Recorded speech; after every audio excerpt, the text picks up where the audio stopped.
Ingkang ngutus Gus Bahak kula mboten wantun nolak nggih. Assalamualaikum warahmatullahi wabarakatuh. Gus, sekarang di pesantren-pesantren itu banyak para ibu nyai yang memiliki peran lebih besar dalam mengasuh para santrinya dibandingkan peran Pak Yai.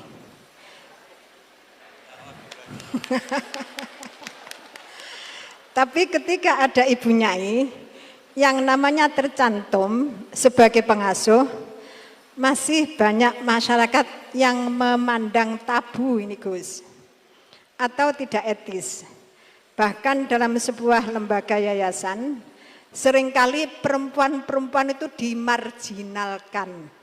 Padahal perempuan itu kalau diberi kesempatan luar biasa Gus, laki-laki kalah semuanya. Kadang pendapatnya itu tidak dihiraukan, meskipun sebenarnya bagus. Dan ini loh Gus, saya minta keadilannya Gus. Dalam menyikapi kenyataan seperti ini, kita sebagai kaum emak-emak itu harus bagaimana? Saya menuntut keadilan Gus, dari Pak Yai, dari panjenengan-panjenengan. Terima kasih. Assalamualaikum warahmatullahi wabarakatuh.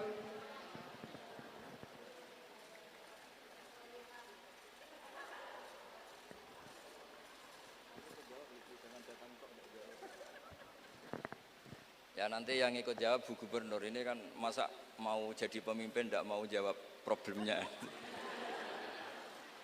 Udah datang pakai helikopter, ada pertanyaan nggak mau jawab. Saya ini ganjarannya sudah terlalu banyak, 5:30 sudah datang, berarti diminta ikut meletakkan batu pertama ya. Oke. Dan terus begini Bu Nyai Nur Iskandar ya. Jadi saya punya cerita dari Bapak. Juga cerita ini pernah ngendika Mbah Mun. Ada filosofi ilmiah yang nggak bisa diganggu gugat. Ini harus kita camkan. Misalnya begini, al-insan abdul ihsan. Manusia itu pasti mudah diperbudak atau dikalahkan oleh kebaikan. Singkat cerita ada seorang kiai waroi zuhud, di rumah nggak ada TV, nggak ada HP, nggak ada motor. Saking inginnya anak itu nggak terkontaminasi TV, nggak terkontaminasi HP, juga nggak sering keluyuran ada motor. Tapi apa yang terjadi? Anaknya ini malah pertama punya HP atau memakai HP, dipinjemin temannya. Kebetulan temannya itu tidak sholat. Pertama naik motor juga dipinjemin orangnya yang nggak sholat. Pertama tahu TV juga di tetangga, komunitas keluarga yang tidak sholat. Sehingga perasaan anak ini hanya punya utang jasa sama orang yang tidak sholat. Lama-lama kenangannya apa? Ternyata orang yang tidak sholat itu lebih manusiawi ketimbang yang sholat. Singkat cerita anak ini akhirnya nggak sholat. Ketika anaknya itu nggak sholat, orang tuanya itu coro Jawan itu tobat, minta-minta maaf sama bapak, sama saya. Era kiai saya minta, karena melihat Mbah Maimun itu di rumahnya ya ada TV, bapak saya di rumah ada TV, juga ada motor. Ketika sowan, walhasil intinya diceritain kenapa banyak kiai alim yang longgar, di rumah ada TV, ada HP, ada motor. Ternyata karena jangan sampai anak kita pertama merasa utang jasa itu sama orang lain. Kalau orang lain ini yang orang nggak bener bisa berabe kan. Nah pondok juga gitu, kalau terlalu ketat HP, terlalu ketat apa, ternyata HP ini barang mewah, barang wow. Kebetulan yang nilai orang lain. Dan akhirnya santri ini merasa utang jasa sama orang. Nah, ya kalau orang lain ini tepaan orang soleh, kalau enggak. Makanya ibu-ibu juga situ, senyum tuh barang mewah. Ternyata bapak-bapak kenangannya sama bakul kopi, tidak sama istrinya. Akhirnya yang diingat ya bakul kopi, karena senyum itu mewah. Ini sekaligus jawab pertanyaan yang enak, minta keadilan. Saya juga minta keadilan. Ya itu sudah komplit, jawaban itu sudah. Pokoknya kita kondisikan al-insan abdul ihsan. Jadi itu tidak bisa ndak. Makanya ngelola anak-anak itu ya harus hati-hati, ngelola istri, ngelola suami, ngelola komunitas masyarakat. Kenapa kiai itu harus dermawan? Kenapa orang baik harus dermawan? Kalau yang dermawan orang fasik, pasti orang fasik ini yang punya pengaruh karena al-insan abdul ihsan. Makanya ini kembali lagi ke kitab Ar-Risalah tadi. Saya berkali-kali kalau ngaji bilang, tasodaku walau bitol kotiwajin. Kamu disuruh sodako meskipun senyum. Senyum itu dalam fikih formal dikatakan sunnat. Tapi dalam konteks sudah kompetisi itu bisa wajib. Di rumah nggak pernah ada senyum, di warung kopi ada senyum terus. Kira-kira menang mana? Sama, ketemu preman disuguhi kopi senyum, sowan kiai diamu itok. Akhirnya masyarakat mau ke preman karena di sini lebih dimanusiakan ketimbang kalau sowan kiai dimarah-marahin tok. Akhirnya konsep Nabi Tolkoti Wajin tidak lagi kita katakan sunnah tapi wajib.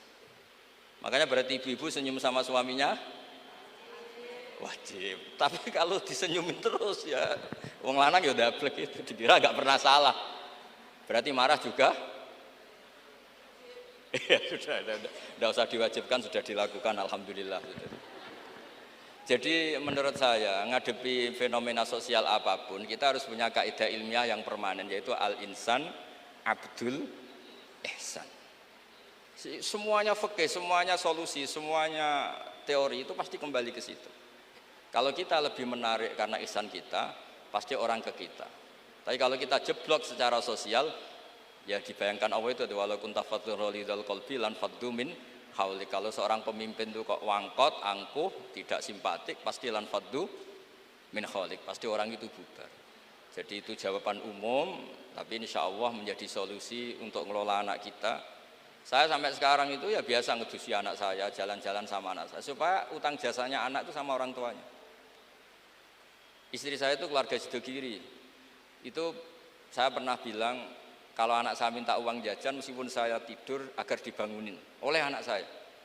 Kata istri saya kan yaitu nanti melatih tidak sopan. Tapi akhirnya saya beri penjelasan secara ilmiah. Yang wajib jajano anak itu orang tuanya, jangan sampai ganggu mbak-mbak atau kangkang. Sehingga korbannya ya harus saya, bukan orang lain. Jadi kita harus kadang-kadang lebih bicara ilmu ketimbang akhlak. Apa artinya anak kita berakhlak sama orang tua, tapi anak kita pas mau jajan ngel-ngel orang lain. Nah hal-hal seperti itu supaya apa? Anak kita punya kenangan, saya bisa jajan karena bapak saya bisa jajan karena dituruti bapak saya. Tapi kalau kenangannya sama tetangga, dan kebetulan tetangga kita misalnya kurang baik, maka nurutnya sama tetangga yang kurang baik ini. Jadi ini menurut saya, ini karena masalah ijtihad. Neng Ana boleh gak setuju ya, karena ini masalah ijtihad. Tapi harus setuju, satu-satu diundang kok ora dituruti fatwane kan. Tapi jelas kaidahnya itu tadi pegang al-insan abdul ihsan, sehingga kita bisa ngelola gimana orang-orang baik itu berjasa. Makanya ketika Rasulullah SAW masyhur itu, inna hadatin irtadaituhu li nafsi wala yusliha li hadatini illa sakha wa husnul khuluq. Agama ini sudah final, cuma yang bisa mengawal agama ini hanya dua, yaitu dermawan dan husnul khuluq. Jangan sampai orang lain yang nggak benar lebih berempati, lebih dermawan, sementara yang soleh kurang dermawan atau kurang empati, sehingga kompetisinya orang soleh ini kalah. Ya saya kira demikian. Ini mohon terakhir, mohon assalamualaikum warahmatullahi wabarakatuh.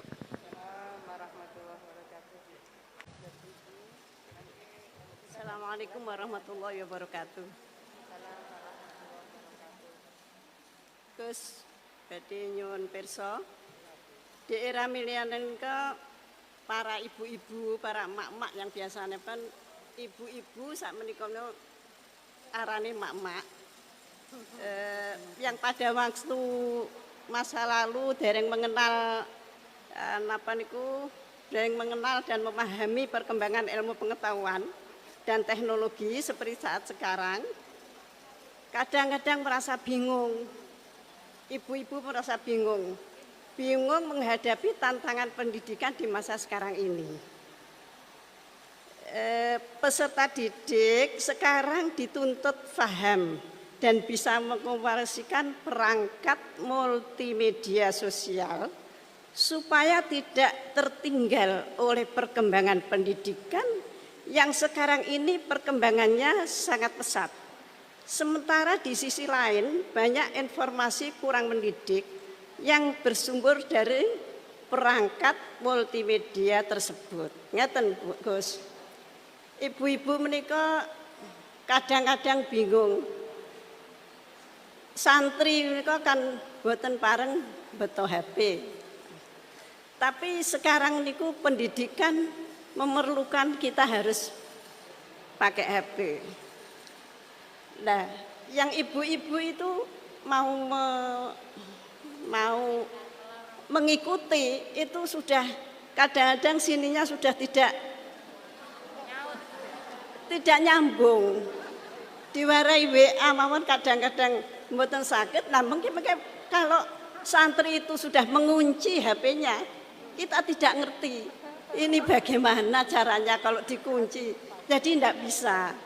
Terus bagaimana Gus caranya kita itu bisa mengarahkan anak-anak sehingga anak-anak itu walaupun pakai HP bisa bisa mempergunakan dengan sebaik-baiknya. Kadang-kadang di pondok itu sudah diberi jam, nanti jam segini ditumpuk. Tapi wong ya anak ya tetap anak, kadang-kadang ya diselipkan. Kemudian pertanyaan kita sebagai orang tua dari anak-anak kami, baik para santri atau anak kami sendiri, apa yang harus kita lakukan? Repot, HP saja tidak bisa apalagi laptop. Padahal anak-anak itu kalau mencet itu sudah tahu apa-apa. Sedangkan kita yang tua tidak ngerti caranya mencet kadang-kadang. Kemudian bagaimana gini Gus, supaya anak-anak itu juga bisa mengikuti zaman tapi selamat sehingga mereka bisa pinter dalam ilmu pengetahuan tapi juga hatinya selamat, bisa selamat di dunia dan selamat di akhirat. Matur suwun.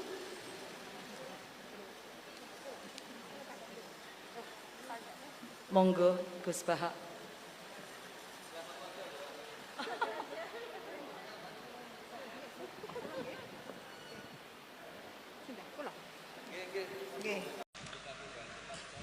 Assalamualaikum warahmatullahi wabarakatuh.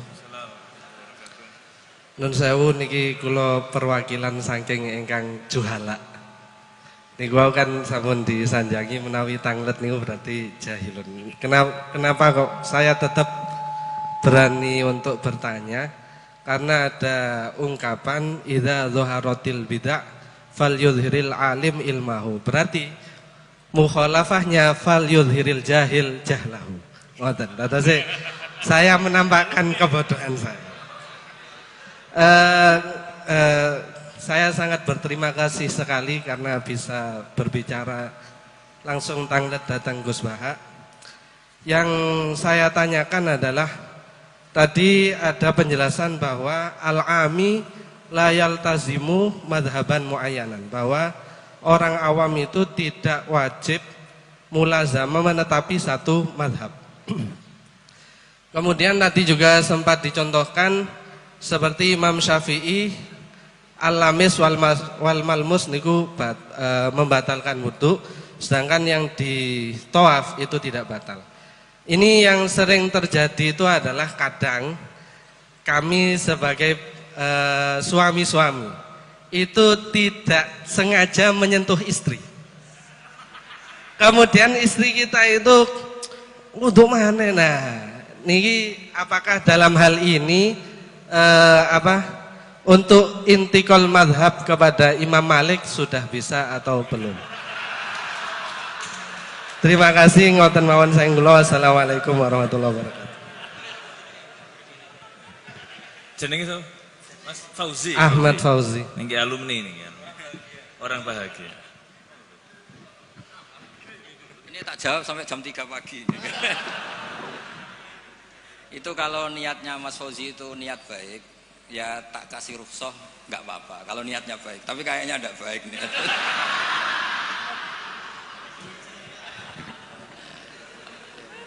Saya tak sedikit pamer ya, tapi pamer yang nggak sombong, pamer yang bahwa saya ini pamer yang halal.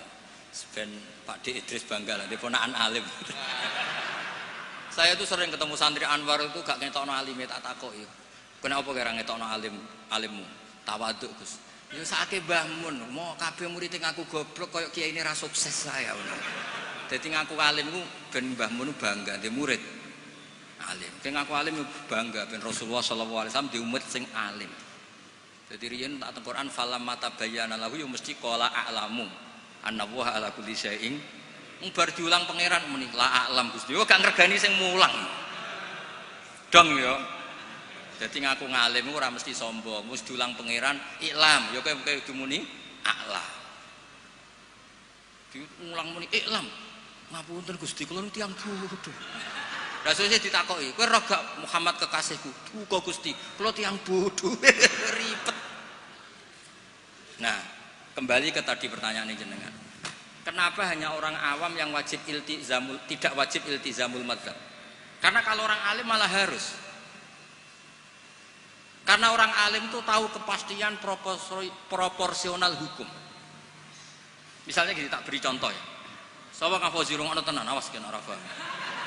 Tak warai dadi mujtahid mutlak. Mau contone tok tapi niru kitab-kitab. Mboten kura sing mujtahid mutlak tapi niru kitab-kitab. Aula mastumun nisa. Itu pikiran Imam Syafi'i itu naha Rasulullah an bai'il mulamasah. Saya punya kitab namanya Ar-Risalah, usul fikihnya Imam Syafi'i. Saya punya kitab Al-Um, saya punya kitab Musnadus Syafi'i. Semuanya saya pelajari. Beliau begitu yakin ketika Allah ngendikan aula mastumun nisa dari mulamasah bilyat. Bidalili naha Rasulullah an bai'il mulamasah. Jadi kalau baju sudah kamu pegang wajib kamu beli. Itu berarti yang dimaksud Allah itu sekedar megang perempuan itu batal. Sehingga beliau berpikiran kata lamsu di situ maknanya bukan jima tapi benar-benar megang. Itu satu. Kenapa istri itu membatalkan? Kalau itu memang benar adat NU. Maksudnya benar adat itu gini. Yang dikatakan mahram itu perempuan yang haram kamu nikah. Berarti megang ibu tidak batal, megang keponakan tidak batal karena haram kamu nikah. Lah istri itu orang yang halal kamu nikah. Berarti kategorinya ajnabiyah, orang lain. Makanya megang istri itu batal. Nah, itu rodok bener Fauzi, rodok bener. Dadi takoke sampean kemungkinane loro. Isin-isine Mbak Idris. Wong ngono kok ora roh. Paham nggih? Utawa mbagakno Mbak Idris cek tawaduke roh kok mbok ora roh. Jadi ini kemungkinannya dua. Nggak tahu saya nanti Gus Sama nafsirkan yang mana. Nah, bagi Ibnu Abbas ini dengerin ya. Kenapa kalau orang alim wajib mengikuti pikirannya sendiri? Ibnu Abbas nanti ngendikan Inna wa ta'ala hayyun. Allah itu zat yang pemalu. Sehingga tidak pernah menyebutkan kata jima atau hubungan intim karena itu saru, kasar. Buktinya ini yang punya pikiran awal mastumun nisa jima itu kan Ibnu Abbas pertama yang punya pikiran itu. Buktinya Allah Ta'ala ngendikan idza talaqtumun nisaa min qabli an tamassuhunna. Itu semua ulama menafsirkan min qabli an tujami'uhunna. Berhubung Allah itu pemalu, tapi dengan makna positif, lagi-lagi dengan makna positif, maka ngeredaksikan jima itu an tamassuhunna. Berarti kata lamsu sama masu itu sama. Allah tuh malu vulgar ngendikan jima, diperhalus diredaksekno aula mastumun nisa. Nah, orang yang pikirannya terkonstruksi secara lughawi gini terus kon anut wong liya justru tidak boleh. Tapi kita baru kayak KB ilmu remang-remang malah boleh. Makanya orang ami itu malah bebas. Wong ora jelas wae. Paham ya? Jadi gampang ngeten. Floating mas ngeten iki sampean partene ra jelas ora apa-apa. Ning PKB ora pengurus, ning Golkar ya ora pengurus, ning PDI ya ora malah bebas. Tapi nek ketua partai malah masalah kan? Karena kamu ngerti hitung-hitungannya nak pindah partai itu apa. Dong kira-kira seperti itu. Orang yang sudah berpikir kayak Ibnu Abbas tahu betul tingkat kesalahan pikirannya Imam Syafi'i. Yang berpikir kayak Imam Syafi'i tahu betul tingkat kesalahan logika tadi. Mergo semuanya an ilmin, apa semuanya? Justru itu dia harus konsisten mengikuti pikirannya. Makanya disebut laisali alimin ayuqallida aliman akhar. Tapi kalau orang awam semuanya kan nggak ngerti persis ora roh. Kabeh remang Ibarat dokter lah, dia punya kepastian harus makan ini karena ini yang nggak mengandung gula misalnya. Misalnya kalau dia diabetes, saya harus makan ini. Nah, wong awam kan diabetes lah, padha ora roe wae. Karwane nak kesemper ya iku sing dilarang. Nah, makanya itu sudah tahu ya. Jadi misalnya Rasulullah ketika ngendikan idza ata ahadukum ahlah. Itu maknanya idza jama ahadukum, dari sekian tuh ada bukti kalau nggak ada kata kasar lah, istilahnya nggak ada kata vulgar. Paham ya? Nah dari situ Ibnu Abbas berpikir awal lamastumun nisa itu kinayatun anil jima, bukan sekedar memegang gitu. Tapi Imam Syafi'i enggak. Naha Rasulullah anil mulamasa. Ya sudah, mulamasa itu mutlakul aljas bil ya, memegang dengan tangan. Paham Mas Fauzi ya? Kenapa yang orang awam justru yang bebas? Karena semua kebenaran remang-remang, bukan malah bebas. Ya misalnya gini loh, orang awam makmum di masjid mana saja menurut saya malah sah. Tapi kalau orang alim mana mikir, iki modelnya kok lahnya yughayyirul makna ini. Imamnya kok amen noto sarong, salah suharokatin mutawah. Lihat, malah ribet dadi wong alim. Mulane kula getun nggih perkara niku. Cara oleh getun. Tapi cara kula ditekir bodho tenan nggih mboten purun ya. Mergo ribet dadi wong alim ku ribet. Dong nih jelas ya. Jadi bagi mujtahid konstruksi pikirannya itu utuh. Jadi Ibnu Abbas punya bukti idza talaqtumun nisa min qabli an tamassuhunna, itu maknahu min qabli an tujami'hunna. Terus Allah itu pemalu, ora tahu ngendikan jima, kinayatun anil massi. Coba di semua Quran kata-katanya gitu. Ukhillalakum lailatas syiyamir rafathu ila nisaikum ayil jima. Iya, guna libasul lakum. Lo coba. Perempuan itu memenuhi kebutuhan kamu, disebut libas. Libas itu pakaian. Wong nak nganti zina, nganti dugem kan malu. Gara-gara kede bojo tidak perlu seperti itu. Berarti kebutuhan itu terpenuhi oleh istri. Itu disebut libasul lakum. Orang kok terus libasul lakum piye? Mosok aku nganggo ondere bojoku. Wong sarap. Ora ngono, dol-dol maknane iku ora ngono. Nggih, gampang nggih. Paham Mas Fauzi yo? Wis anggap sampean catawaduk. Maksudnya kalau yakin dek niku ngerti, tapi yang ora lega nak ra ganggu kiai ora lega. Jadi begini, ada pertanyaan bagaimana kita menjaga kestabilan keimanan kita dalam menghadapi cobaan di tahun 2021. Oh, ya, langsung deh. Begini ya, jadi nabi yang paling terkenal diuji itu namanya Nabi Ayub. Nabi Ayub itu diuji punya penyakit itu lama sekali. Terus ketika istrinya mulai galau itu, mulai gundah, ini kamu itu nabi kok diuji sampai sekian lama. Terus si Nabi Ayub tanya, kamu sehat sudah berapa puluh tahun? Sudah kira-kira 60 tahun itu. Kamu sakit, kita sakit baru berapa, 1 tahun itu. Ya sudah, kamu harus ingat betapa Allah ngasih kesehatan itu jauh lebih lama ketimbang kita ngadepi penyakit. Kita kan kemarin ngadepi pandemi baru mulai pertengahan Maret sampai sekarang, dibanding kita sehat berpuluh-puluh tahun kan masih nggak imbang. Sehingga ingat sisi nikmat istilahnya, fazkuru ala Allahi la'allakum tuflihun. Jadi hidup itu hubungan dengan Allah, dengan orang lain itu harus lebih mengingat sisi-sisi nikmat, bahwa ujian ini jauh lebih ringan dibanding saat kita diberi kebaikan. Jadi sehingga nggak perlu cemas. Ya sudahlah, kita berikhtiar untuk menghadapi COVID ini, tapi nggak perlu cemas karena sebetulnya apa ya, nikmat yang dikasih Allah itu jauh lebih besar itu. Dan saya sering cerita bahwa ketakutan akan COVID atau ketakutan pandemi itu ya dimulai dari kita terlalu fokus. Andai kan kita peneliti geologi atau peneliti alam ini mungkin takutnya likuifaksi, mungkin kalau peneliti sosial takutnya Indonesia itu chaos, mungkin kalau peneliti apa gitu ya, mungkin peneliti udara atau peneliti polusi takutnya itu polusi. Jadi ketakutan akan di antara manusia itu kan memang khasnya itu walanabluwannakum bisyai'im minal khaufi wal ju'. Di antara khasnya manusia itu memang punya rasa takut. Dan rasa takut ini sesuai spesialisasi masing-masing. Kalau dokter ya takutnya hal-hal seperti itu, takut COVID, takut pandemi, takut ini itu. Mungkin kalau pakar sosial takutnya kalau Indonesia ini chaos, saling ancam, saling menikam gitu. Nanti takutnya orang ekonomi Indonesia ini kalau sampai mengalami kebangkrutan dan sebagainya. Tapi apapun itu kita yakin bahwa mulai dulu ada masalah dan kita selalu bisa melewati dengan baik. Satu ya karena tawakal, dua karena ikhtiar-ikhtiar yang secukupnya untuk menghadapi pandemi ini. Ya kira-kira seperti itulah untuk menghadapi supaya kita imannya tetap stabil, karena hubungan Allah dengan kita jauh lebih banyak memberi nikmat ketimbang ujian-ujian, ada ujian kayak pandemi itu. Dengan demikian sesuai anjuran Allah, fazkuru ala Allah. Jadi orang itu disuruh ingat sisi-sisi pemberian Allah, bukan sering ingat sisi-sisi ujian Allah Subhanahu wa taala. Wes, terang cukup.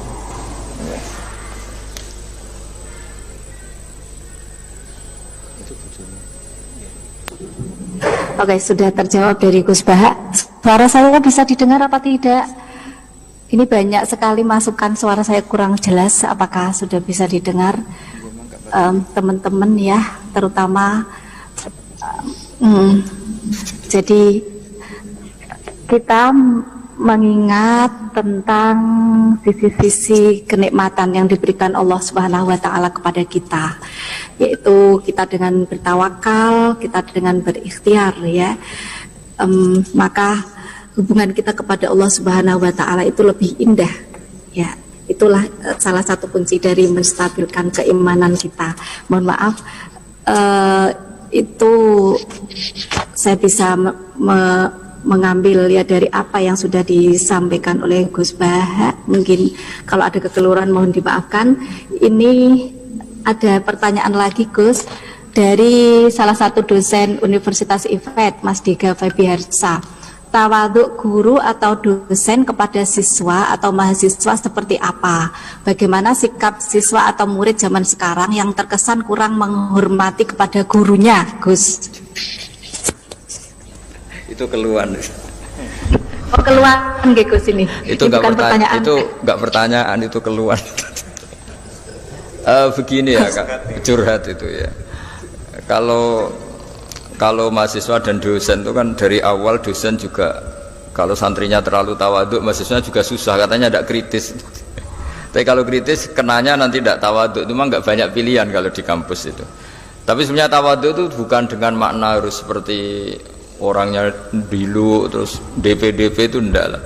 Tawaduk itu artinya orang itu diberi haknya. Jadi apa ya? Ketika orang lain kita mengasumsikan ya, saya ulang lagi, kita mengasumsikan gambaran tawaduk, maka dengan asumsi itu kita gampang kecewa. Misalnya bayangannya kalau kita masuk kelas, misalnya mahasiswa berdiri semua, terus ketika kita ngajar materi semuanya diam, oke, itu keinginan yang baik gitu.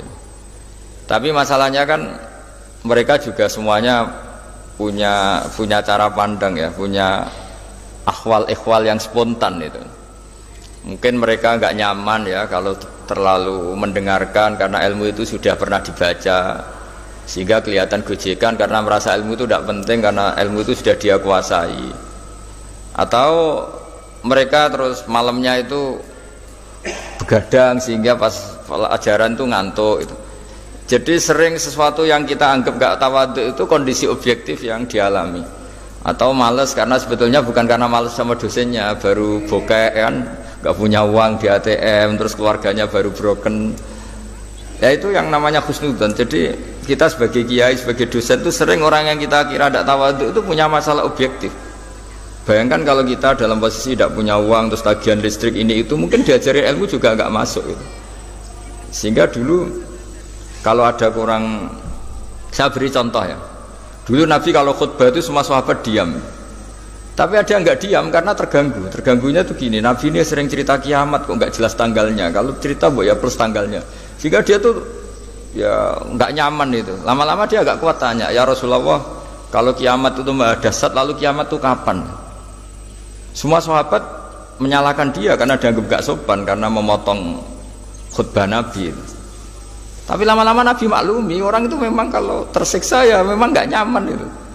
Ada yang ganjel itu, akhirnya ya tanya itu. Jadi saya mohon dari si dosen sendiri itu ya memaklumi sekian perilaku mahasiswa, jangan-jangan itu hal objektif saja, ada hubungannya dengan kurang senang sama dosen tadi, tapi memang murni ada hal yang objektif. Dia galau karena tidak punya uang, dia ngantuk karena malamnya begadang. Memang itu tetap kesalahan ya. Tapi sebetulnya hubungannya itu hal objektif, bukan karena nggak simpati sama dosen. Nah, kadang-kadang dosennya memperkeruh keadaan dengan menuduh kamu tidak suka saya, sehingga pas pelajaran saya begini. Ya, itu malah runyam kalau seperti itu. Jadi ya yang happy sajalah, yang husnudzon. Tapi tentu mahasiswa, santri dan semuanya yang lebih muda, di antara aturan Islam memang laisa minna malam yarham shaghirona wa yuwaqqir haqqa kabirina. Di antara ajaran Nabi adalah yang kuat, yang sepuh, yang lebih keren, sayang sama yang di bawahnya.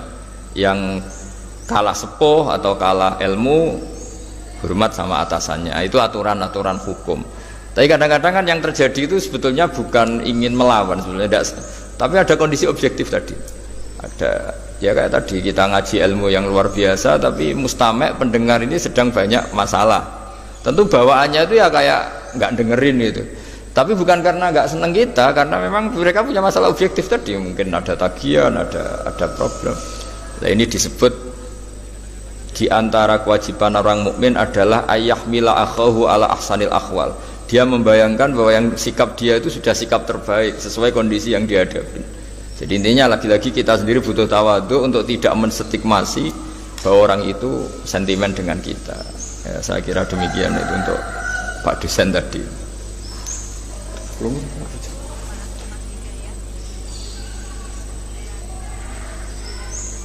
Cara ngedok bojone Pak Muhammad saking mangkat Pak Muhammad. Ternyata lagi galau ono buku.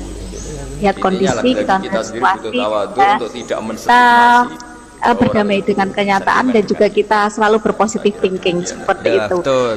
Ada masih banyak pertanyaan ini Gus Bahak, tapi ini agak berbeda dari tema kita sore hari ini tentang muhasabah. Dari Rizda. Assalamualaikum, izinkan saya bertanya Gus, saya ingin bertanya dalam golongan aswaja apakah datangnya Imam Maluki wajib kita imani seperti itu. Ada masih banyak pertanyaan ini Gus Bahak, tapi ini agak berbeda dari tema kita sore hari ini tentang muhasabah. Dari Rizda. Assalamualaikum, izinkan saya bertanya Gus, saya ingin bertanya dalam golongan aswaja apakah datangnya Imam Maluki wajib kita imani seperti itu. Ada masih banyak pertanyaan ini Gus Bahak, tapi ini agak berbeda dari tema kita sore hari ini tentang muhasabah. Dari Rizda. Assalamualaikum, izinkan saya bertanya Gus, saya ingin bertanya dalam golongan aswaja apakah datangnya Imam Maluki wajib kita imani seperti itu. Ada masih banyak pertanyaan ini Gus Bahak, tapi ini agak berbeda dari tema kita sore hari ini tentang muhasabah. Dari Rizda. Assalamualaikum, izinkan saya bertanya Gus, saya ingin bertanya dalam golongan aswaja apakah datangnya Imam Maluki wajib kita imani seperti itu. Ada masih banyak pertanyaan ini Gus Bahak, tapi ini para hadirin yang dirahmati Allah Subhanahu wa taala, banyak sekali pertanyaan pada sore hari ini, antusiasme ya, kita selalu haus akan ilmu dan juga pengetahuan yang menyejukkan. Sore hari ini closing pertanyaan dari Mas Rizda ya. Assalamualaikum, saya bacakan sekali lagi. Gus, saya ingin bertanya dalam golongan aswaja apakah hadirin yang dirahmati Allah Subhanahu wa taala. Terima kasih. Berbeda agak bergeser dari tema. Selalu haus akan ilmu dan juga pengetahuan yang menyejukkan. Sore hari ini closing pertanyaan dari Mas Rizda ya. Assalamualaikum, saya bacakan sekali lagi. Gus, saya ingin bertanya dalam golongan aswaja apakah hadirin yang dirahmati Allah wajib kita imani. Terima kasih. Berbeda agak bergeser dari tema. Selalu haus akan ilmu dan juga pengetahuan yang menyejukkan. Sore hari ini closing pertanyaan dari Mas Rizda ya. Assalamualaikum, saya bacakan sekali lagi. Terus saya ingin bertanya dalam golongan aswaja. Para hadirin yang dirahmati Imam Mahdi wajib kita ta'ala. Terima kasih. Berbeda agak bergeser dari tema. Selalu haus akan beberapa tahun yang lalu. Sore hari ini closing.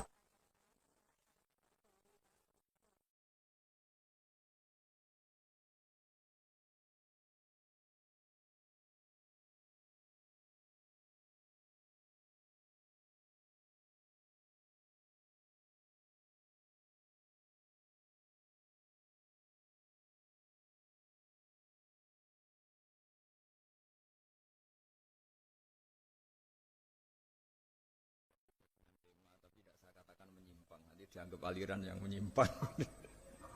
Begini ya, jadi dalam pandangan Ahlussunnah wal Jamaah, datangnya Imam Mahdi, datangnya Nabi Isa itu memang dianggap dihukumi wajib lah, iman seperti itu dihukumi wajib. Tapi tidak sewajib iman-iman yang lewat hadis mutawatir atau hadis masyhur. Karena ini wilayah yang sensitif.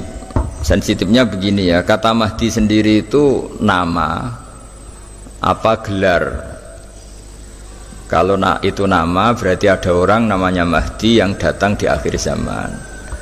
Padahal faktanya nanti yang datang itu orang bernama Muhammad, bapaknya adalah namanya sama dengan bapaknya Nabi. Iwafiku ismuhu ismi wa abuhu abi. Jadi namanya itu sama dengan nama Nabi dan bapaknya sama dengan nama bapak Nabi. Sehingga Mahdi di sini bisa saja artinya itu orang yang dapat petunjuk yang datang di akhir zaman. Nah, kalau sampai tanya iman, ya kita iman, tapi tidak seketat atau sewajib iman wajibnya sholat, wajibnya puasa. Jadi sama-sama berstatus wajib iman itu ya ada kelasnya ya, ada kelasmennya. Jadi kalau sesuatu itu mujma' alaih atau mutawatir itu tingkat kewajibannya itu ekstrim itu.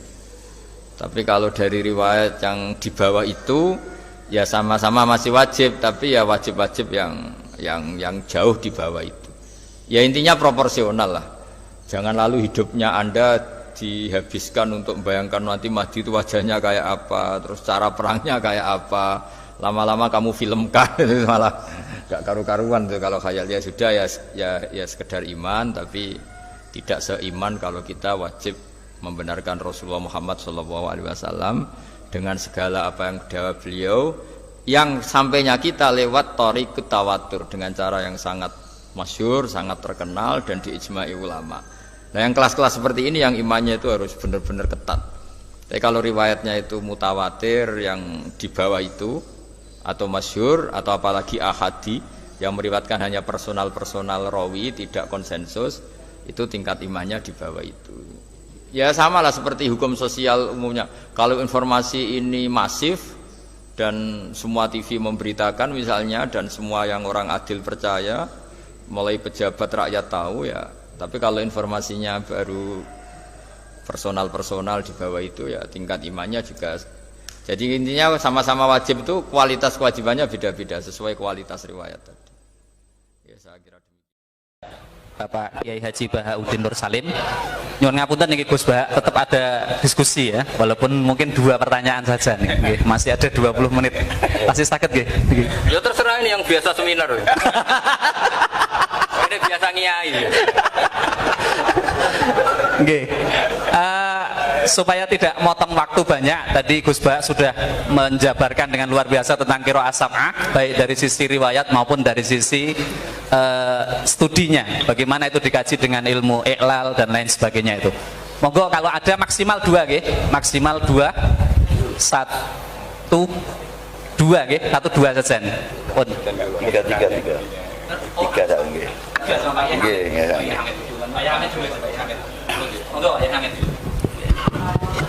Monggo Pak Yai Hamid.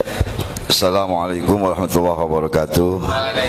Yang kami hormati Gus Bah, saya tanya karena dulu pernah ditanya nggak bisa Gus, menjawab nggak memuaskan. Di dalam riwayat Rasulullah ada taklil, ada imalah. Musa, Musi. Saya ditanya kiai gitu ya suriah juga. Gus, napa riyen waktu malaikat Jibril nazala biru ngajari nggih Musa, Musi. Apa cukup satu kalimat jawab satu bentuk apa yang memang sapah itu mulai dari nazala biru amin, lauh mahfuz sampai Rabbil Izzah. Saya jawabnya ya, sulit gitu. Saya jawab tapi masih ngeyel saja. Terima kasih. Assalamualaikum warahmatullahi wabarakatuh. Waalaikumsalam. Monggo. Pak Yai Furqan. Assalamualaikum warahmatullahi wabarakatuh. Waalaikumsalam warahmatullahi wabarakatuh. Saya heran dengan ilmu yang dikuasai Gus Baha. Mohon dijelaskan tentang ilmu laduni. Nggih. Matur nuwun Pak Yai Furqan. Nggih. Terakhir Pak Aminun terakhir nggih Pak Aminun nggih. Silakan. Ojo kesana ini yang sini. Yang dua ini. Ada dua gimana teman-teman? Boten tadi tambahan dari Pak Yai Hamid. Ini korbannya harus ini. Silakan Pak Kiai Aminun. Nyun sewu Gus Baha. Aminun melangi. Boten kait wonten kaitanipun kalian ingkang pun aturaken kala wau. Ananging kula mengikuti teng YouTube. Ingkang sepisan nyun sewu. Kaitanipun kalian witir sing kula mangertosi. Panjenengan nggadahi pendapat kados ngoten meniku menapa sami kalian pendapatipun Mbah Mun napa dene Rama panjenengan termasuk kaitanipun kalian manggihi tamu panjenengan tentunipun benten kalian ingkang jenengan lampahi ugi benten kalian ingkang pun lampahi dening Mbah Mun napa dene Rama jenengan. Matur nuwun. Assalamualaikum warahmatullahi wabarakatuh. Terima kasih Pak Kiai Aminun. Niki langsung ke Gus Baha. Nggih, langsung ke Gus Baha semua nih pertanyaannya. Monggo. Ini tak jawab yang agak serius. Itu gini, yang masalah tamu itu memang saya beda dan sengaja beda, tapi bukan mukhalafah. Beda itu beda dengan mukhalafah. Jadi Mbah Mun sendiri kalau curhat ya sering ngeluh karena kadang tamu itu di luar jam beliau misalnya qailula atau mau ngaji itu ada tamu nggak tahu waktu itu juga beliau sebenarnya ngeluh.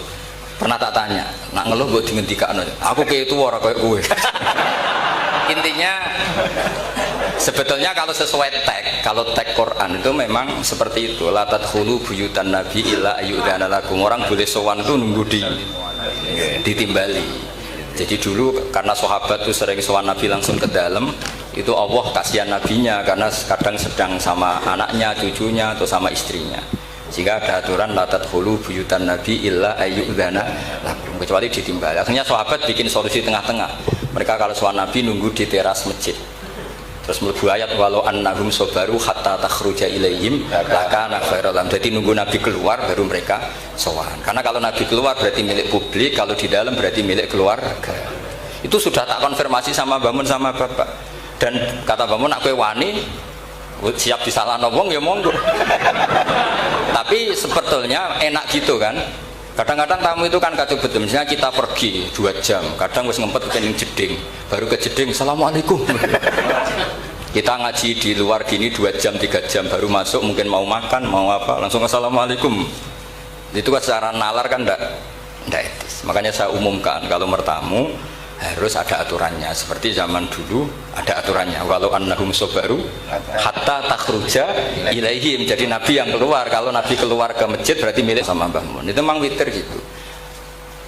Kita ini dididik guru-guru kita. Kalau bilang witir kan solu sunnatan minal witri rokaatain. Jadi ada kata minal witri. Karena maknanya witir itu ganjil. Sementara kita witir 2 rakaat dulu. Itu kan bingungkan malaikat, ini katanya witir kok 2. Witir maknanya kan ganjil. Sementara sholatnya 2 dulu. Pertanyaannya ketika 2 kamu salam statusnya apa coba? Kalau kamu katakan witir, ya kan genep 2. Nggak kamu katakan witir, ini paket witir. Maka redaksinya solu sunnatan witir. Kira-kira harus terjemah para malaikat, ini pemanasan witir loh, belum witir kan gitu. Karena kalau dikatakan witir kan janggal kan, masa witir kok 2 rakaat. Kalau kamu katakan ya enggak Gus, rencananya 3. Loh, setelah salam kan selesai. Enggak ada 2 ini paket dari 3, enggak bisa. Setelah salam yang menjadi sholatun mustaqillah, sholat yang berdiri sendiri. Nah, jadi soal tamu dan witir seperti itu. Dulu Nabi juga enggak mau menegur tamunya. Sampai Allah sendiri yang ngendikan apa inna dzalikum kana yu'dzin nabiyya fayastahyi minkum. Sebetulnya mertamu selonang-selonong itu mengganggu Nabi. Coba kalian bayangkan. Saya itu enggak sekedar bayangkan, saya ini korban. Saya itu sering ngaji di rumah itu 2 jam, kalau ngaji Rebo 2 jam. Kadang baru masuk, makan baru 1 assalamualaikum. Coba bayangkan. Iya itu kalau sekedar makan. Kalau saya ngurmat ibu, saya masuk rumah ibu saya itu sudah sepuh. Kadang ibu sudah menunggu, Pak kok suwi ngaji, pas baru seneng-senengnya ibu ketemu saya sudah datang. Sekarang makomnya tamu sama ibu itu tinggi mana? Jadi orang itu yo ngerti aturan. Nah, saya ingin mendidik masyarakat tuh jangan kalau Mbah Mun kebaikannya luar biasa, tentu beliau kuat, nyabari semua kuat. Dan kiai itu kadang sahabat pun zaman Nabi sering nggak niru, bukan berarti mukhalafah tadi. Ketika Nabi terlalu baik, sahabat nggak patiyo. Alasannya apa? Huwa Rasulullah yu'ayyiduhu bil mu'jizat. Masyhur. Abu Bakar itu bikin Baitul Mal untuk ngelola kepegawaian. Nabi enggak. Ketika ditanya, zaman Nabi enggak ada Baitul Mal. Huwa Rasulullah, enggak usah ditertibkan sudah tertib. Umar bikin gaji sama tentara. Ditanya, zaman Nabi tentara enggak digaji. Huwa Rasulullah, ora digaji wong wis do perang. Aku ora tak gaji, ora berangkat. Ya kira-kira gitu. Gua Mbah Mun terlalu baik. Aku anut kok Mbah Mun, wah ribet. Jadi pertanyaan ini agak kriminal sebetulnya. Jadi itu nggak perlu sama terima apa enggak, tapi nak rabok tomo yakin kualat itu. Karena jelas itu jelas. Tentu kita itu ingin lah sama-sama enak-enak. Kita sudah 3 jam ngaji. Saya ngaji Rebo itu kadang sampai 3 jam. Artinya anak saya kalau mau dolan ya nunggu, istri saya mau lapor ya nunggu. Baru masuk rumah mau lapor, assalamualaikum, coba teman bayangkan. Banyak kiai sepuh, saya sering daerah kiai sepuh baru pulang karena tamu sudah nunggu lama, sekali masuk rumah langsung assalamualaikum, padahal kiainya mau ke kamar mandi, mau lapor-lapor istrinya tentang apa. Makanya dulu diatur walau annahum sobaru hatta takhruja ilaihim, harusnya tamu-tamu itu sabar sampai Nabi yang keluar. Kalau Nabi sekali keluar ke masjid berarti milik publik. Akhirnya ketemu Nabi di sofa, tidak di dalam tapi ketemu di sofa. Jadi saya menjelaskan ini bukan untuk membela diri, bukan. Sampai setuju tidak setuju saya akan tetap seperti itu. Berdasar legalitas yang saya punyai.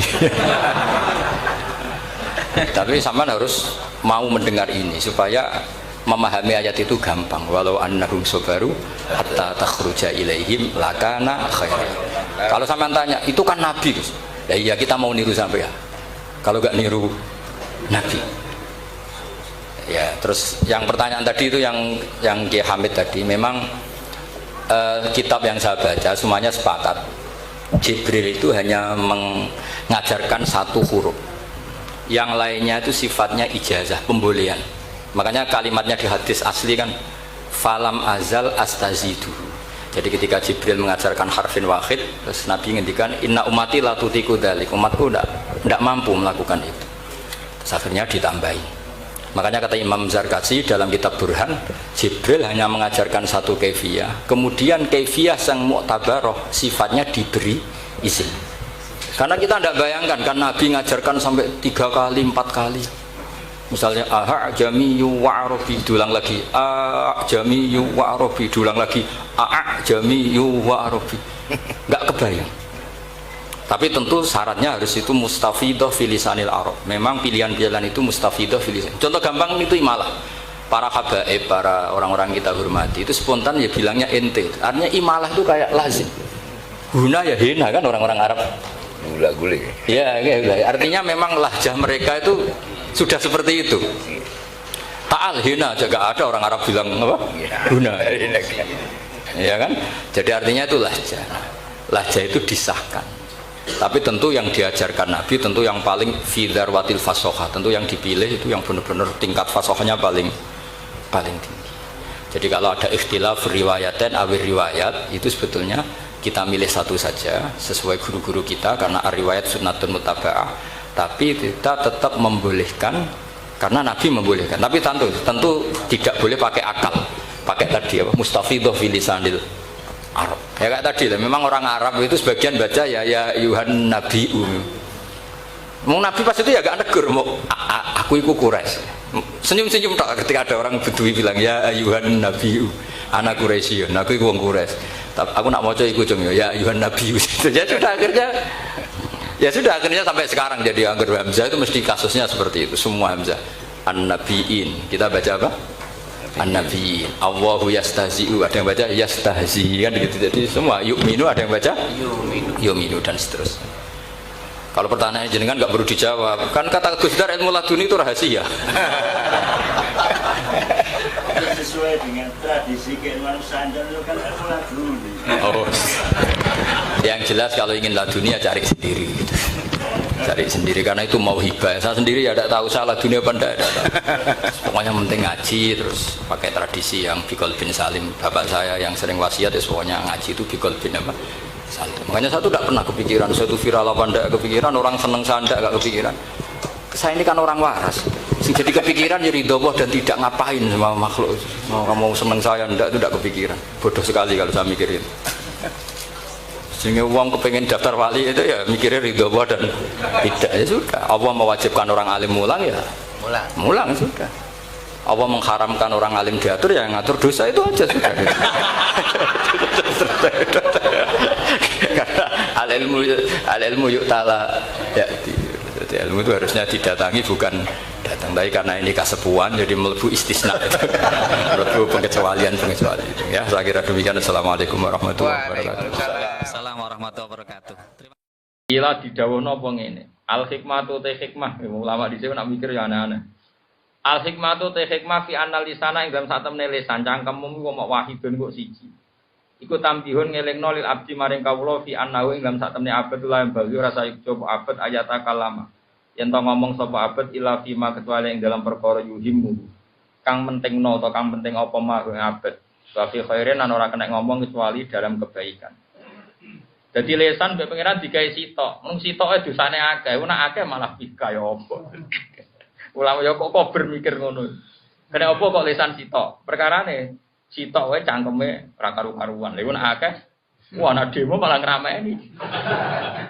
Cangkem sitok enak protes ngrameni apa meneh cangkem. Bojomu cangkeme sitok geger, cangkeme akeh ngamuke malah tuntas. Ayo lesan digawe sitok perkarane ben gak ngrameni donya. Sitok wae napa? Ane wis sitok diwet-wet mau ngomong sing apik. Jadi barang sitok diwet-wet mau ngomong sing apik. Nah iso. Ora iso ya isa-isane. Wakilan didawono apa ngene li annal lisan adzakir bi kulli lughatin kana dzikruhu lil mazkuril wahid. Wakilan didawono niki dawuh ulama-ulama. Li annal lisana karana satemene lisan adzakira kang eling Allah. Bi kulli lughatin lan berbagai bahasa. Kana ono iku apa dikana iku ono apa dikru apa ilinge lisan utawa barang sing disebut lisan iku lil mazkuri kedhe barang sing disebut al wahidi kang siji wa wa ta al wahid iku Allah taala iku Allah taala mestine lisan sing cita iku go nyebut zat sing cita ngene iku Allah subhanahu wa taala wa kadzalika lan iku kaya mengkon-mengkon lisan al qalbu ta'at. Nah, sampean ngaji mek kula sing seneng, kula nggih kudu seneng. Piye-piye baru kaya ngaji mau nyebut hukum-hukume Allah Subhanahu wa taala. Ane ngaji ku penting. Kados kula niku urip 24 jam. 24 jam misale turu 8 jam, alhamdulillah 8 jam ku gak ngomong maksiat. Mergo turu 8 jam artine gak ngrasani 8. Nggih kudu syukur iso turu. Misale ki biasa sumpek, alhamdulillah nglalekno sumpekem 8. Artine melek. Melek itu paling penting lisan itu dienggo mbakas Allah Subhanahu wa taala. Lisan sing wahid, mazkure ki wahid. Mazkure sapa sing dieling-eling niku wa Allahu taala. Ini cara pikirane tiang-tiang tasawuf. Dadi lisane sita, sing dieling-eling di barang sita. Nggih. Wa kana dikuhu lil mazkur al wahid wa Allah taala. Wong tasawuf mulane dari Imam Syafi'i lau ausara julun Malili nopo liatkan nas. Umpama ana wasiat donyaku kekno wong paling cerdas ning donya. Niku cara Imam Syafi'i. Uktiya li zahid. Duwe iku dikekno wong sing zuhud. Kok cara Imam Syafi'i cerdas-cerdas wong iki wong napa? Zuhud. Ora zuhud zaman akhir sing wong muga bento terus zuhud. Itu ulama. Jadi cara Imam Syafi'i umpama ana wasiat donyane wong kon ngekekno wong paling cerdas ning donya. Aqalun nas. Niku kon ngekekno wong napa? Wong napa? Ya sumput tenang. Misalnya ana wong zuhud kok kaya dhuwit 1 miliar. Wong iku ulama misalnya. Pikirane paling digo masjid, go pondok, go digo berjuang. Ya pokoke pikirane mesti ilang wong. Kok dekne mesti wedi hisab. Wong dhuwit minang wong mesti ilang wong, mesti wedi hisab. Mbok ana wong ra zuhud wala menawa 1 miliar terus dadi kon maksiat. Mbok gak 1 juta wis dadi alat napa mak? Maksiat. Jenenge wis ra bakat saleh. Wis 1 miliar malah duraka, 1 juta wae digawe napa? Lah mulane kula gumun, ana konser dangdut sing wong-wong blodor-blodor, tikete mung 20.000. Kadang tak tangisi wong larat-larat. Lah iya di dhuwit lagi 20.000 digo maksiat, ku nek dhuwit 1 juta malah kelakuane kaya apa. 20.000 kan mau kena nggo delok dangdut. Di dhuwit 1 juta iso tuku rene. Kadang-kadang tak tangisi wong larat-larat, ya Allah, jenengan sepurane sing gedhe. Dimugi dhuwite sithik terus. Ben isane delok tok. Lah duwe kakean iso macam-macam pikirane. Yo tuku ora mesti haram kowe pikiranmu kok elek. Tuku kan tak tuku kowe tak rabi kan iso kowe aja tukang suudon ra apik. Tenane kok suudon. Kono wong saleh yo kurang ajar, yo wong saleh kurang ajar. Gus cara kula niku, kiai kudu didik wae. Woi iso tuku londe-londe. Ya kok sakit kok iso kuwi maksudnya. Dadi londe mergo ora dibojo, sekali dituku dirabi kan dibojo. Lha iku nak kiai 100 tuku kabeh, rabi 4 kabeh iku sing ngilangi piro? Oh, dasar kiai mantan aku mriko. Utekem cek ngeresih. Yo cerita ae, Gus. Cerita kok amuk. Saiki yo duwe cek sithik, tapi wis direncana.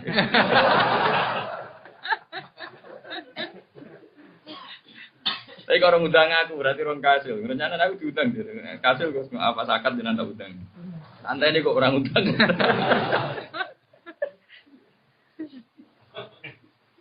Jadi wong nak parek pangeran. Kadang kalau nangis tenan ya Allah. Ono wong di duit selawe. Kadang digo tombok judi. Lah Allah. Didik selawe. Tombok judi diruangi ngontel golek togel. Lah itu nak duit miliatan sama Las Vegas. Atau mau Makau, paham ya? Lah iya cek pintere pangeran iki tukang maksiat iki dik 20.000. Iku nek dhuwit miliatan iso tok. Padha wong saleh yo ngono. Di dhuwit 10.000 lebokno masjid. Umpama 50 juta Kak Mustofa yo dilebokno masjid haram. Wis akeh tenan Gusti niku kawulane jenengan saleh. Isane mau nyumbang masjid desa niku cara sugih saged nyumbang masjid napa haram. Tapi apa berso apike tok kono-kono wae. Jadi mulane didik sithik ku sing syukur nggih. Mergo umpama dhekmu akeh ora tombok togel moro kono Makau apa napa? Las Vegas. Boleh Trump mriko. Mulane kowe eling-eling nafsuka mati ya suka farfuk. Mulane kula suwun sanget. Wes sampean anut kula mawon. Soben nek saleh meranut rapo. Pokoke nak ndarani raimu nak pas ngilu. Niki rai sing kula damel sujud. Wis lah senajan to kowe sujud mesti dina ping 5. Tangan niki tangan sing kula nggih sujud. Sikil niki sing kula gantek pas salat. Sampean jangan pernah menstatuskan diri Anda atau anggota tubuh Anda kecuali ilah. Mergo wa ma khalaqtul napa? Jinna wal insa napa illa liya'budun. Manusa jin kabeh iku mok krana ben ibadah. Artinya semua fisik kita, orientasi kita harusnya semuanya ibadah. Bahwa kita manusia kemudian terpeleset, kadang salah, itu regane manusia. Tapi itu tidak jati diri kita, tidak orientasi kita, tidak identitas kita. Mari kalau bolak-balik ngomong, mlebu swarga iku gampang, angel mlebu neraka. Mbok nang ngandel kulo. Wes sok ben titeni. Nah, kira ngandel mono, titeni ning neraka mbek swarga. Wah, gampang mlebu neraka swarga. Kok mboten gampang mlebu swarga. Satu kita pegang kuncinya. Piye-piye diwarai Nabi Miftahul Jannah. La ilaha. Mlebu neraka ku angel. Kowe ora nggo kuncine kok mlebu piye carane. Mulane aku sampeyan kon mlebu Imam Malik, sapa? Malaikat Malik. Mos mlebu neraka. Bagaimana bisa saya tidak bawa kunci? Swarga iku wis ora kuncine. Gampang di mlebu nggo kunci pe ora? Kunci. Terus kedua itu alamat kita. Alamat kita ini di surga. Nabi Adam itu lahirnya di surga. Itu rumah kita, alamat kita. Mbak nak bam setan lahirin neraka. Lagine bam iku sinten? Nabi Adam itu kelahiran surga. Jadi kita punya kapling di surga, kita punya sertifikat di surga. Iku warisan kita. Kurang apa nih? Neraka ora ono sekene ra gawa kunci. Tapi ono apa sing jaran ora ngono Gus maksude. Neraka ora ono pintune. Jadi tak mlebu kare bludeng. Aku jago yo kowe wae ra usah aku. Pikiranku eleke ngono. Jadi alasan neraka ora usah apa. Nggih, dadi terus parah. Dadi ra Mustofa liwat terus apa. Wah, anak kiai sing mikir ngono ku wong anak dadoni abdi iki apa karek nyangkane kawulane. Yo kowe wae aku muni ngono aku moh. Kok penak.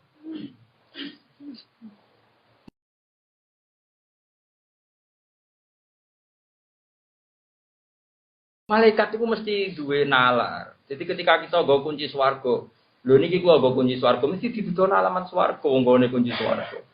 Lah nek ora nggo kunci swarga, mulane mlebu swarga iku gampang. Mlebu neraka ora angel piye jecelamban pikir. Wong neraka iku suh tuwa. Bukti nek apa gendune kowe dilebokno neraka. Kita sebagai mukmin wong sing status dasare radhiyallahu anhu wa radha. Wong sing rido mbek pangeran, kon salat ya seneng, kon sedekah ya seneng. Kowe mbek ulama ya seneng. Misale rong pati saleh mbek wong saleh ya seneng. Pokoke anane kita dadi wong mukmin ku seneng. Radhi itu billahi rabb. Kula mun rido, mun seneng jenengan dadi pangeran mobil Islami wa bi Muhammadin nabiyya wa rasul. Wes kula anane seneng. Swarga iku nggon seneng. Neraka bendune apa? Mestine kita beles adoh kon neraka. Kula yakin asal mukmin tenan iku aneh mlebu neraka. Mulane kula ora siap tenan lho delok sampeyan neraka iku. Pasti aneh tenan kok iso mlebu neraka barang kula opo. Kalau kecuali kesukaan, apa sok ngerti-ngerti dilebokno ya apa ora melok. Aku lho mboten purun yakin. Wis tak rencanakno tenan wis iku gak habitat kita. Mulane kula gadah kitab habaib sing wali-wali sing alim-alim. Di antarane ana Manaqibu Aisyah Siddiqiyah Syarifah. Dene rencanane apik tenan. Kula cocok. Awas neraka nek wani ngobong aku ya. Neraka sampeyan tak tantang. Nek nganti aku mlebu neraka tak tantang. He neraka ora sopan. Iki kalimat la ilaha illallah. Iku ya makhluk apa? Wani ngobong kalimat tauhid. Wong kok eleke ngono mesti makhluk kok.